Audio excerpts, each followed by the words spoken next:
I think fashion is a form of expression because people make judgments based on first appearances. Even as a doctor, you have a way of dressing to the workplace, and someone has thought through all that for you. Someone taught you the colors. You don't wear black to the construction site. That's wear a color that the mind can actually, detect easily. So they know there's danger here or there's not, and that's fashion. I remember growing up, I used to watch TV a lot, and I started hearing of Joyce Abibio, I think before I turned 12. And she was a fashion designer, ahead of Kofi Ansah. So they used to have this fashion show at Golden Sleep by the poolside. They wear nice outfits. I'm like, that's cool. Because I remember in school, my teacher asked us what we wanted to be in future. Everybody started mentioning what they wanted to be. And that was the first time, I think I wasn't even 12 years, I said I wanted to be a fashion designer. In JSS, I saw one of my teachers printing a shirt.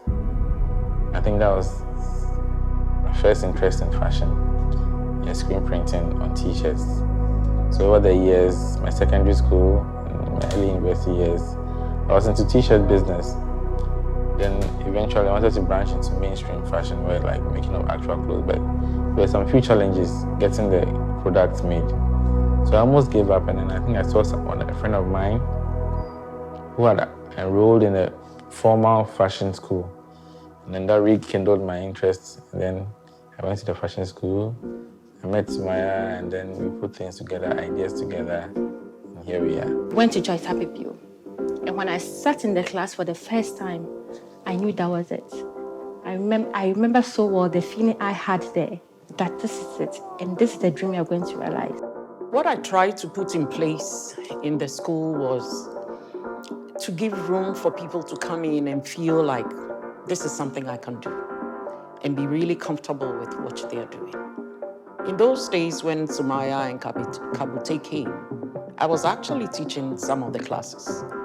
And I enjoy teaching because it's about discussing, it's about talking about what you have in mind, what your vision is, what your inspiration is, and how we can move it into something. I think Sumaya understood it because it opened her mind to what she could do with herself. She was passing, she was carrying a sketchbook, and I requested her, let me see your sketchbook. The sketches made quite an impression on me. And we had a common interest. He likes fashion, I also like fashion. But this is the guy who had a business sense of it. I'm more into arts. I don't even care how much it earns me. I just want to see something that is nice. That was made by Sumaya. You don't even have to see Sumaya, but when you see the thing moving, it's like my mind and thoughts moving around. So then from there, we became friends. We started to roll together. She gave me a lot of advice during school, and then we developed to what it is now. When they graduated from the school, and I decided to put 100% into the institution and not be also running around as a fashion designer, they were my choice of people to step into what I'm doing. So I had them even work for my clients to be able to face off into coming into the school full-time. We happened to see someone at trade fair. There was some trade fair going on at trade fair Labadi. So we saw this lady who had this contemporary fabrics. That's like, they call it faux fabrics. So we bought it. So that's how we actually started a business. We bought those fabrics. Then we sell it to, let's say, Kabute's sister, that we had this nice fabric. So when you buy the fabric, more likely we have to make your dress for you. So when you buy the fabric, then we make the outfit. Then she wears it out. The friends see, your shirt looks foreign and it's well made. And she says it's actually made by my brother. Really, it was made in Ghana. Then take me to the place. So they started coming one by one. We started doing for weddings, and then we started doing for guests. And then slowly we started trying it on flower girls and then bridesmaids. Then. And also, speaking of sponsors, I'd like to say special thanks to Pistis for my lovely outfit. I met Pistis in 2009. I had just started working at Charterhouse, and I was the stylist for Miss Malika. So I was basically looking for Ghanaian designers to provide clothes for the girls. And then I was referred to Pistis. So I met Sumaya. At that time, They were working from the porch of a house at 69. It was Sumaya, Kabute, and Janice. So basically, I went to her, I told her, hi, I want you to make some outfits for Miss Malaika, and I'd like you to make some outfits for me too, because I was a host at the time and, stylist, sort of. And that's how we met. She was very happy to make the outfits. The first time, she made 2 outfits for the girls and 1 for me. The first time I saw the outfits, they were literally the best African print outfits I had ever seen. We've studied the African woman's body, all the curves, where she likes to be like accentuated, her waist, how to cinch her waist properly, because it's very important to all the African women. I needed a special dress for this special occasion from special people, and Pistis stood tall. Oh my God. I was over the moon. The craftsmanship was excellent. The fabric, the beading, everything was well put together. And I was so excited for the big day. My husband was amazed. My friends and family were shocked that this masterpiece was coming from Ghana, especially that we are in the United States and we have so many options. One of the remarkable things about Pistis is that they have clients who they've literally never met. Clients for whom they've actually produced fitted, high-quality dresses that these people wear on the most important day of their lives from a person who they've never met. My favorite Pistis dress of all the many Pistis dresses I have would be my wedding dress. I have imagined my wedding dress since I was like 10 years old. And when she made the dress, it was exactly what I imagined, like better. When I wore it, it was a perfect fit. Like, it was so glorious. I remember a friend of mine, Abiyali, she was like, now this dress was made in Ghana. I said, yes, it was. She said, look, I was looking at your dress, but when you passed and I saw the back of the dress, I said, okay, this is a dress. You know how sometimes people give you props and you're just like, are you sure? I know the dress is beautiful, but like, I didn't think I was looking that, I mean, you know what I mean? Like, sometimes you're in doubt, like, oh my God, I know you guys are saying I'm looking out of this world or whatever, but like, is it really true? So it didn't hit me until the next day when the wedding trended. I think it trended for more than 2 years. Constantly, it was crazy. I was all over the place. I got emails, Instagram messages from all over the world, Americans, I had Ethiopians, I had people from different countries, like literally, sending me messages. Oh my God, you look so beautiful. Oh my God, I want to buy the dress off you. I had people saying that I had people offering me to pay for my outfits. That's how serious it was. It blew my mind because I never in a million years thought I was going to trend that much. So it was mind blowing, to be honest. Like I said earlier, Pistis, Sumaya outdid herself. She and her husband, they killed the outfits. It was very simple, but it made an impact. Some stories are almost unbelievable. It seems like, no, it's too good to be true, but then there's always a reason behind it. Now, one of the things that we found very remarkable about their business is that in a market, in the Ghanaian market, where we make so few finished goods, this is a market that is making intricate, complicated, luxury goods at scale with a local team, and they're constantly delivering high quality. That's not common, right? So how are they able to do that? Why are they succeeding when so many are failing, even with more basic goods? And what we discovered is that they have a different approach to doing business. Finding staff that are committed, that are consistently delivering to the quality that is required, not even by the local market, but by an international market, is not easy.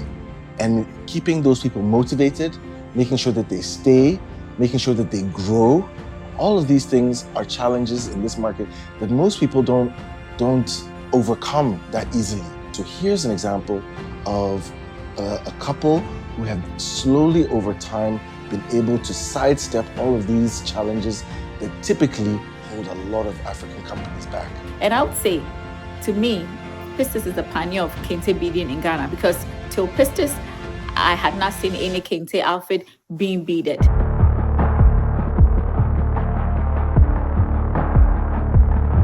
we've studied what we have in terms of fashion, especially for, let's say, for example, the Kente fabric. We've studied it and seen ways in which we can manipulate the Kente fabric in terms of the fabric itself, one, and then the styles that can be used for the fabric. 2017, when we decided to go and learn how to corset in Oxford with me, my teacher told me that the way I weave this, it cannot be used to sew a corset. And it was true. It was kind of difficult because we started it and it started ripping out because it's hand woven and you can't put bone in something like that for it to fit the human because you need to be very tight. So we tried and we discovered a fish boning, which was an undergarment that, in the Victorian age, they used to wear under their dresses. But we discovered it and realized that it actually sits properly with the Kente fabric. Okay, so let's get to it. Your friend me Janice, me pamade our Pistis, wedding gowns, reception, Kente, African print, Libya, me. Your friend me Charity someone. Me have for 6 years in me surface ornamentation specialist. And you're taking care of the wedding gowns. Now, yeah, adding more ornament to it to enhance its beauty. The biggest impact in my life was around 2018 when I won the best worker of the year. I wasn't expecting this. I was shocked. I was surprised. Business, a boy because I'm my student. Nyama bebree dia minimum ama me bahano ama madwan bie. When I came to Pistis, I see a lot of things change in my life. So now I can sew the dress like already made before, no sewing like that. But when I came to Pistis, I can sew the dress like already made. I did Pistis. I am a Japan say at least to me saving my salary the year at least me share my for crowd. I'm managing. When you man in the way, baby, mamma, I did about come manage your Pistis on say, ever since I'm a month to be any woman, and I hear you more happy every year, month in the India, Mumaya Awards, and my last year, same year to quiet as a worker, then more when you we gave the opportunity to just have a feel of how to leave this country. So we all went for our vacation this time in Dubai. It was mind-blowing. We went everywhere, we chilled, we had fun. When we started, we didn't think about, okay, one day we're going to open a 3-floor shop just for fashion. But when we started way back, fashion was seen in a different light. So we wanted to prove a point that you can make a living out of it. In the name of the Father, the Son, and the Holy Spirit. We believe in us so much, even when we were not sure of ourselves. Because sometimes you wonder why a client will give you something why would he even give us something like this to make for you? It's the faith you had in us. And Pistis means faith. Faith in God, faith in ourselves as captains, and faith in all of you. We thank you so much for coming. And we pray that whatever you see in there, you like it. And if you have the money, I think Pistis has gone beyond my expectation. They've done amazing work. I see some of the designs and what people are wearing that came from. In fact, I can tell what is for Pistis right away when I see it. And they've gone way beyond what I expected. I mean, I don't know what words to describe how much impact you've made in the wedding industry. I would say, wholeheartedly or 100% that you're the best in the game. Like, there's no other person. There are people that are like, you're number one. So, a huge congratulations. I'm wishing you all the best in your opening and in your 15 years in the game. I'm wishing you many more years to come. Pistis is clearly becoming a beloved brand, not just in Ghana, not just in Africa, but in Europe, in America. So it's more than likely that they will be expanding throughout these regions. I'm so proud of Kabute and Sumaya and everyone who works at Pistis for how far you've come. I remember coming to you on the porch, that porch with 2 machines. I remember going to try on clothes inside Kabute's bedroom, and I have to walk through the living room and everyone is having lunch, and then we pass through the living room and then go to the room at the back there to try on clothes. And I look at this like new showroom and, you know, they make me believe that dreams do come true. If you put your mind to it and you work hard and you don't listen to the noise and you don't try to be famous or try to be everywhere but focus on the work, you will actually make it. When I was young, I thought being a fashion designer is just walking down the runway. Being known, being cheered on, and then have a business. And when you're asked, what do? You just say, a fashion designer, I made that dress. Until I realized that it's actually a whole entity where if you do it right, you can save a life. Pistis actually, we've been angels to little kids that their parents can't afford to, pay their hospital bills. And we've been doing this for over, 8 years now. And they have no idea that it's Pistis that is actually taking care of them. And we've spent over, only God knows, money to save lives. And that's just enough personally for me. We still both want to build a fashion house in the international sense of the word. We want to build a brand that will live after we are gone. And it should be in every home in Africa at least. If you don't have a dress, you should have an earring. If you don't have an earring, you should have a handkerchief. If you don't have a handkerchief, you should have a cushion cover. You should have something from the brand Pistis. And it's basically a fashion brand.